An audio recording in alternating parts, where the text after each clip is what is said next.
हे 3 किलोचे लाडू केलेले आहेत. पावशेर काजू बदाम घ्यायचे आहे. पावशेर आपल्याला डिंक घ्यायचा आहे, तर तळून घ्यायचा आहे. आणि त्याच्यानंतर मी काजू आणि बदाम मिक्सरमधून मस्त बारीक करून घेतलेलं आहे. आणि इकडं माझं खारी खोबरं भाजून झालेलं आहे. आणि इकडे गूळ किसायला घेतलेला आहे.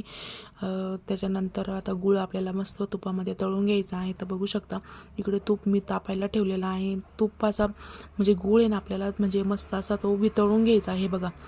त्याचा काही पाक वगैरे बनवायचा नाही आहे. तो खूप अशी मेहनत म्हणजे याची मेहनत खूप असते का ते असं म्हणजे गिठुळ्या होऊ नये म्हणून. त्याच्यानंतर असा उलथणीने जर पडतो ना तो पाक, त्याला म्हणजे पाक नाही करायचा आपल्याला, गुळ असा वितळून घ्यायचा आहे. तर बघू शकता गुळ असा वितळून झाला की ते मिक्स करून घ्यायचं आहे. लगेच हात नाही घालायचा, गरम असतं ते.